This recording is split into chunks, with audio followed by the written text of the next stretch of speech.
IEMCA, exactly what I thought it would be. The bar loaders are a quality product, and looking at the assembly line, the way the product's put together, top facility, producing a top quality product. About 10 years ago, we sort of made a conscious decision to move from the short loader to the full length loader.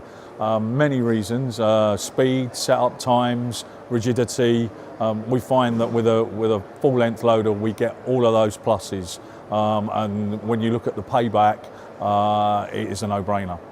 Yeah, I think the new Maestro is going to be a game changer. The fact that you can go from 80 to 10 mil on one channel set, plus all the other developments, are going to give it a real competitive edge. And I look forward to seeing one in my machine shop.